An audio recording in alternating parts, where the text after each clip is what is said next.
His training camps were the stuff of legend. I mean, he would spar 100 rounds a week sometimes, which is just insane.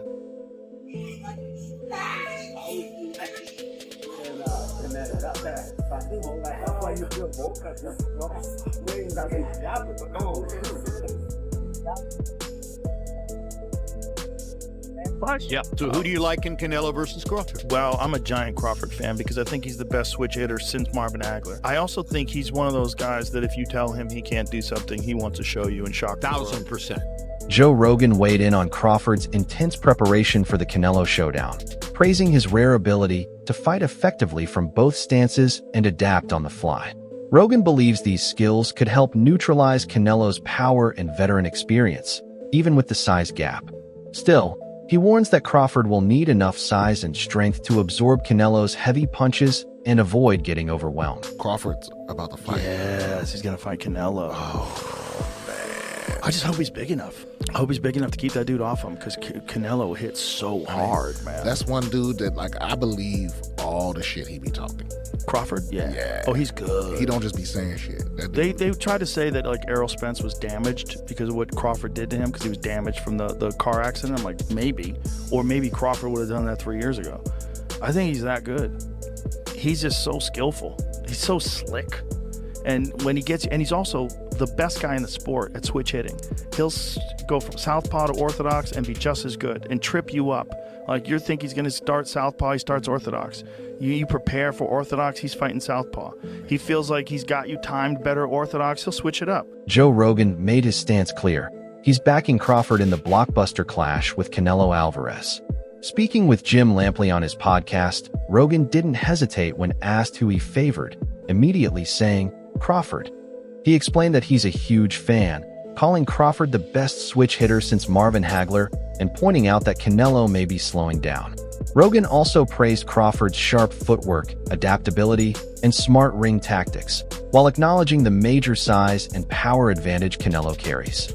Which I think is really interesting. The Crawford-Canelo fight. Beyond interesting. Fascinating. Because how does Crawford compete with that size? Crawford is leapfrog. He goes to super middleweight. 47 to 54 and now to 68. And the Madrigal fight in 54 is a difficult fight. Yeah. So who do you like in Canelo versus Crawford? Well, I'm a giant Crawford fan because I think he's the best switch hitter since Marvin Hagler. I also think he's one of those guys that if you tell him he can't do something, he wants to show you and shock the world. 1000%. I also think Canelo is slowing down, and Canelo is more of a one-punch fighter now than the combination fighter he was when he was young. He uses strength and conditioning. There's very few fighters that just train using skill, train skills. Like George St. Pierre did that for a certain period of his career. I wonder if there's anybody left in boxing who trains just using the gym skills. There were a lot of them when I was first involved in the sport who would never have touched a weight. Right. You know, they subscribed totally to the notion that that was negative. Right. And the worst case, I mean, they definitely did calisthenics, but that was it. It was just body weight exercises, you know,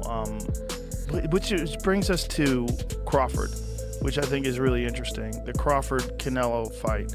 Beyond interesting. Fascinating. Fascinating. Because how does Crawford compete with that size? And, you know, we have to recognize, okay, well, when Canelo fought Floyd, it was 152 pounds, right? So he had dropped down, which was a struggle for him, which is why Floyd was so brilliant in getting him to go down to 152, because he knew he would be drained. 52 or 54? Rogan cautioned that Crawford shouldn't face Canelo without careful preparation, stressing the dangers posed by Canelo's size and punching power. He called it probably the biggest fight in boxing and said he wouldn't miss it. During his podcast breakdown, Rogan even veered into a conversation about cartel mule runners, mixing fight analysis with some unexpected cultural commentary. You look at the elite of the elite boxers, to a man, to every one of them, they're disciplined. Yeah. And they stay focused. I'm so excited to see this fight with Canelo Alvarez because I think the Saudi Arabians have so much money. They're throwing so much money at boxing. And the guy who's the head of boxing over there wants to make that fight happen. I think Terence Crawford, forget about the 3 weight classes. I think he could beat Canelo. I think he can too. On the Joe Rogan Experience, Crawford looked back on his 2023 win over Errol Spence Jr., crediting his flawless performance to relentless preparation. Everything you saw on fight night, we drilled over and over, he told Rogan. explaining that repetition was the key to executing so smoothly. Addressing worries about Canelo's size, Crawford admitted, "He might be bigger than me, but big doesn't mean stronger." Actually, practicing it, that was something that when I had the cast on, I was like, man, I love the gym so much. I'm like, man, I'm not leaving the gym. Like, I'm going practice with this left. And that's when I got the left stronger, because at first, when I go southpaw, it was only, my right. Then when my hand got messed up, just started working on the left, and it started getting stronger and stronger. And I started getting more accurate, because at first, just throw it just to be throwing it. And then, it just got to a point where my left was actually way stronger than my right. Teddy Atlas views Canelo versus Crawford as a classic battle of size against speed. He sees Canelo bringing heavy power and the comfort of fighting in his natural weight range, while Crawford could edge him out with agility and sharp ring intelligence. Drawing comparisons to Pacquiao's upset over De La Hoya, Atlas praised Crawford's instincts, timing, and elusive movement. Despite Canelo's dominance at higher weights, Atlas believes Crawford is very, very special, capable of overcoming size disadvantages with skill, adaptability, and those intangible qualities that can decide a fight. Maybe he's a little overrated. Terence Crawford versus Canelo Alvarez at 168 pounds. Canelo's really good, really good. But I think Crawford is special. I know he hasn't fought the resume everyone wants, but you have that or you don't have that ingredient. I think he has it. Canelo's really good. He's tremendous. But could he be a tiny bit overrated? The greatness is within Crawford. It's in his desire, it's in his mind, it's in his makeup, where he came from. I know he's moving up in weight class, can he carry it? But those intangibles, I believe that he has them. In preparation for his super middleweight showdown with Canelo Alvarez, Crawford has revealed a striking physical transformation. After fighting at 154 pounds, he's bulked up to around 185 pounds at his walking weight, with earlier footage showing him close to cruiserweight size. Even with the added muscle, he's stayed lean and defined, a testament to disciplined training and conditioning. Still, some remain skeptical. Strength coach Rob Oster cautions that jumping from 154 to 168 and beyond so quickly could slow Crawford down and sap his stamina when dealing with Canelo's top-tier power. On size, Crawford coming in the ring and Crawford doing everything he can to match Canelo's power, possibly size, and to, at a minimum, try to just maintain what speed he already possesses. Because, when you go up in weight, sometimes you compromise speed. So we know Crawford and his team are doing everything they can to, at a minimum, maintain his speed. But the question came up, okay, since Crawford is looking to come in the ring fast, powerful, we know he's already brilliant. Shit, what if Canelo comes in lighter? I'm like, lighter? Like, yeah, what happens if Canelo says, you know what, I'm not gonna try to come and just outweigh him by 20 pounds on fight night, because I realize I'm in there with somebody who's very agile and who's probably gonna be faster than me, and although I have timing, he has timing too, so I can't afford to be 2 or 3 steps behind Terence Crawford in my speed. Boxing coach Greg Hackett doubts Terence Crawford can knock out Canelo Alvarez in today's 12-round era, saying Canelo is too tough to be stopped that easily. He argues Crawford doesn't have the kind of devastating power or the willingness to trade heavy shots that it would take. Instead, Hackett predicts a technical showcase from Crawford, prioritizing skill over flash. He adds that in the old 15-round format, Crawford's style might have had the time and endurance to wear Canelo down for a KO. Meanwhile, tensions are heating up. Canelo warned that Crawford would find out what happens when a good fighter moves up to face a great one. Crawford fired back. So that means you're a good fighter and Dimitri Bivol is a great fighter, right? Every time you stepped up, you lost. The sharp retort was a bold reminder of Canelo's defeat to Bivol. How do you feel like he will do going against somebody like a Canelo at 168? I think Bud, man, one thing I love about Bud, he willing to challenge himself. And when you're willing to challenge yourself, you can surprise yourself. But that's a hell of a feeling.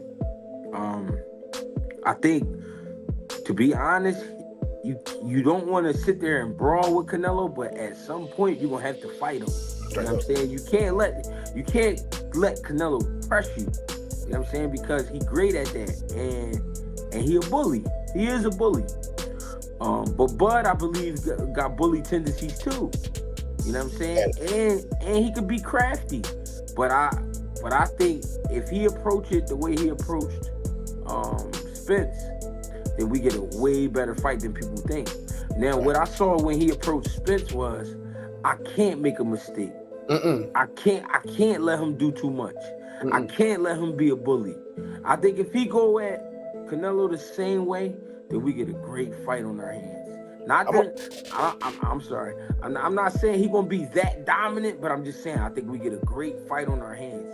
Former two-division world champion Andre Ward has thrown his full support behind Crawford in the upcoming clash with Canelo Alvarez. "I'm not betting against Terence Crawford with anybody right now," Ward said, adding that Crawford is the kind of fighter you could bet the house on.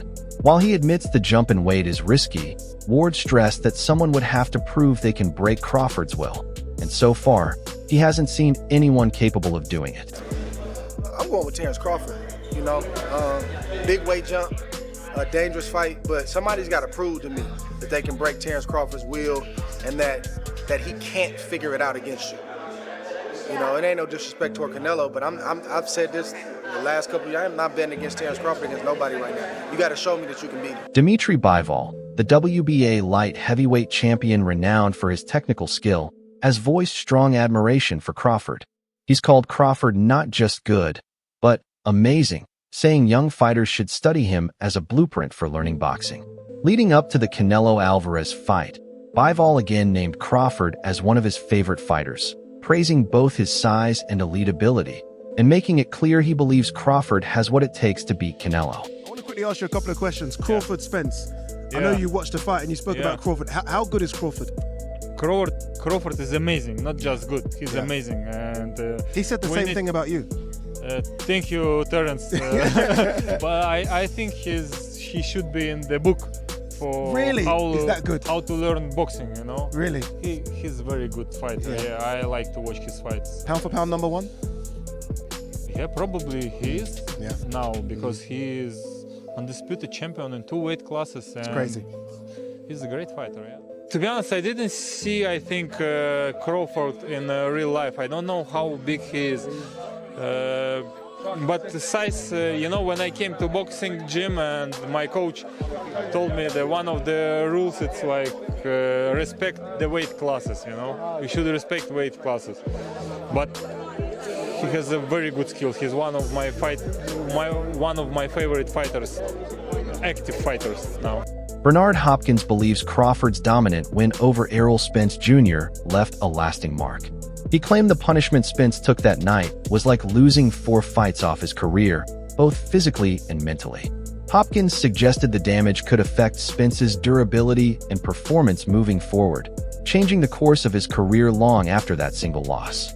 For Hopkins, it's proof that Crawford isn't just a winner in the ring. He's a fighter whose impact can stay with his opponents well beyond the final bell.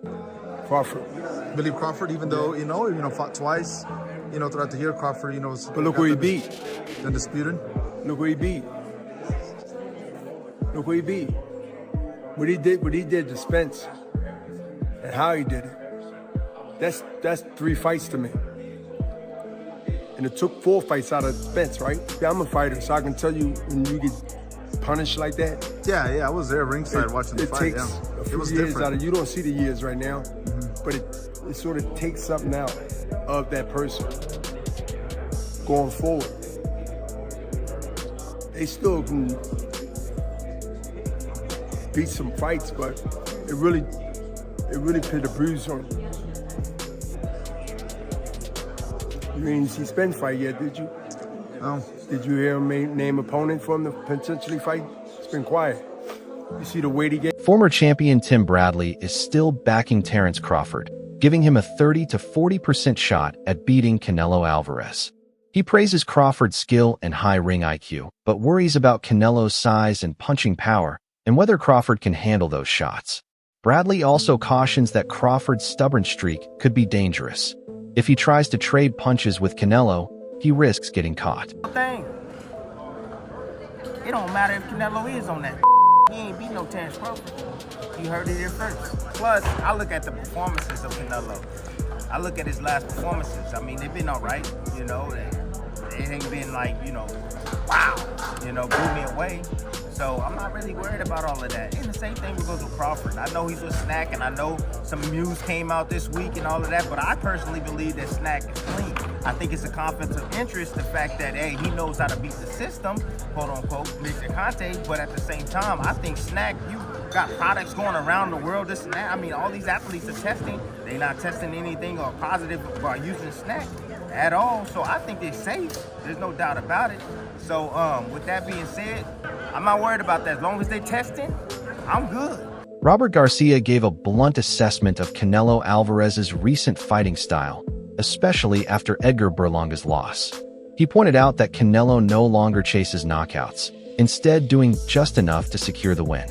Garcia explained that while Canelo can still drop opponents, he often chooses not to finish them, favoring a more calculated approach to preserve his body for future fights. The strategy, he said, shows Canelo's knockout power is still there. He's just choosing to coast once victory is in sight. Why is it that Shiraz was able to knock out Berlanga, but not Canelo? It's because Canelo doesn't go out for the knockout anymore. Canelo's just now. You know, we've seen in the last few fights, he just does enough to win. He did the same again, Munguia. He dropped Munguia, but then they didn't want to finish him. Charlo, Berlanga. He wants to cruise through the fight. You know, he's up there, you know, in not in age because he's only like 33 or 34, but he's fighting since 15. He was 15. A lot of training camps, a lot of sparring matches. So all that takes a lot out of your body. So he takes care of his body too. So he doesn't go all out because he doesn't want to just finish his body. He knows he still has a few more years and a few big fights where he wants to take care of himself and not punish himself too much. That's why he hasn't been able to knock those guys out. Not because he can't. I think he just does enough to win. I think Shiraz also has great power, man. I think Shiraz has the power that nobody believed he had. Virgil Ortiz Jr. has no hesitation in picking Canelo to win the showdown with Terence Crawford. He argues that even though Crawford has bulked up to around 180 pounds, simply adding weight isn't the same as truly belonging at super middleweight. I don't think he is, but if he beats Canelo, he'll be like my #1 fighter of all time. You don't think Crawford beats Canelo? I don't think so. And look, hear me out. I respect Crawford and everything that he's doing, but he just moved up from 147. So I'm just going to treat him as a 147 pounder. He's jumping up 3 weight classes to fight someone who was like the #1 fighter in all of boxing, you know. The jump would be hard even if it was just like some top 10, right, yeah. You know. Bud, would you say he's a very smart fighter? Yes. Very calculated, Yes. right? Don't you think that maybe he sees something that most people aren't seeing? I think he does, but the thing is he going to be able to even like to capitalize on it? Because he's a smaller fighter, and look, I think people are thinking at the aspect of, can Crawford do it? Yes, I think he can do it, but can Canelo do it? And I think he has a bigger chance of doing it than Crawford does. Favors him. Now, Canelo, he has obviously the size advantage, the strength advantage, intellect. I think Crawford edges him out in IQ. I just think the weight difference is going to be the deciding factor here. I mean, like, when I seen Canelo's check hook against Berlanga, that shit was like this. You know, and Canelo's not slow either. Like, this shit was, I didn't see that coming at all. He just dropped him, and I was just like, damn, he still got it. I just think that Crawford just bit off a little more than he can chew, but if he can chew it and he beats him, which I think he can. I'm not saying he can't. I'm not saying he has 0% chance. I'm just thinking Canelo wins. But if he does, he will be my #1 fighter of all time. Wow, I always knew that you had a lot of respect and admiration for him. Ortiz stressed Crawford's size disadvantage, warning that taking a clean shot from Canelo could spell trouble and predicting a clear win for the Mexican star. Still, he acknowledged Crawford's skill and power, adding that if Crawford pulled off the victory, he'd rank him as the greatest of all time. I think he has a bigger chance of doing it than Crawford does. Favors him. Now, Canelo, he has obviously the size advantage, the strength advantage, intellect. I think Crawford edges him out in IQ. I just think the weight difference is going to be the deciding factor here. I mean, like, when I seen Canelo's check hook against Berlanga, that shit was like this. You know, and Canelo's not slow either. Like, this shit was, I didn't see that coming at all. He just dropped him, and I was just like, damn, he still got it. I just think that Crawford just bit off a little more than he can chew, but if he can chew it and he beats him, which I think he can. I'm not saying he can't. I'm not saying he has 0% chance. I'm just thinking Canelo wins. But if he does, he will be my #1 fighter of all time. Wow, I always knew that you had a lot of respect and admiration for him. Do you think Terence Crawford's intense training camp will give him the edge against Canelo Alvarez? Share your predictions in the comments below. S.